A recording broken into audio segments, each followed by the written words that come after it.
Ju përshëndes të nderuar shikues, jemi takuar sërish së bashku këtu në ekranin e televizionit 6+1 Vlora në emisionin Shëndeti dhe Shëndetësia.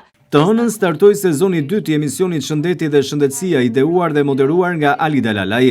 E ftuar e pare këtij emisioni ishte Rudina Dexhoni, drejtoresha e Spitalit Rajonal Memorial të Fierit.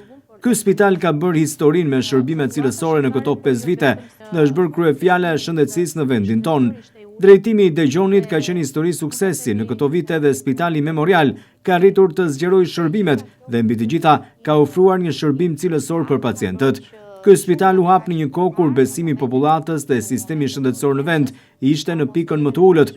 Përthuajse 5 vite ka ofruar shërbim shëndetësor cilësor dhe ka lënë të kënaqur me qindra njerëz. Spitali Memorial në këto vite ka qenë një shpresë për njerëzit dhe janë pikërisht pacientët, ata që kanë bërë edhe vlerësimin. Ky spital u hap si një marrëveshje e shtetit shqiptar me shtetin turk dhe ishin këta të fundit që dhanë një kontribut të madh dhe sollën shembullin e sistemit shëndetësor turk. Menaxhimi cilësor dhe vizioni Rudina Dexhonit në këto 5 vite e ka arritur edhe më shumë këtë institucion shëndetësor. Shërbimet shëndetësore të ofruara janë të shumta dhe synimi është që ky spital të përthith pacientët jo vetëm nga brenda vendit por edhe të huaj. Stafet mjekësore me shërbim korrekt dhe profesional kanë rritur besimin në shëndetësi. Ky spital ka hapur një rrugë të re, mbi të cilën duhet të ecë shëndetësia në vendin tonë. Për rajonin e Jugut ka sjellë një frymarrje. Si spital tercial, ai ka shërbyer për qindra ndërhyrje kirurgjikale dhe ka shpëtuar jetë njerëzish.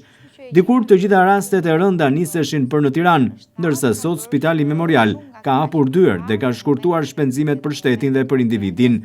Drejtoresha e këtij institucioni, Rudina Dexhoni, ka folur për synimet dhe vizionin për të ardhmen. Ajo shpjegoi se si funksionon sistemi i referimit dhe cilat janë procedurat e tjera për t'u afruar në këtë spital. Autonomia spitalore është suksesi i Spitalit Memorial. E folur tash më shumë, kjo praktik është vënë në funksion te spitali dhe pacienti. Fokusi i njerëzve te ky spital ka qenë dhe është i madh në këto 5 vite. Cilësia në shërbimin e pacientit ka mbizotruar dhe ky fakt është i dukshëm në çdo bisedë te familjarët që kanë patur nevoja për të marrë shërbimin pranë Spitalit Memorial. Emisioni Shëndeti dhe Shëndetësia nga Alida Lalaj rikthehet sërish të hënën e ardhshme në orën 17:45 në ekranin e televizionit rajonal 6+1 Vlora. Në ekranin e televizionit 6+1 Vlora do të rishihemi çdo javë me të tjera problematika dhe me sëmundshmëri të ndryshme.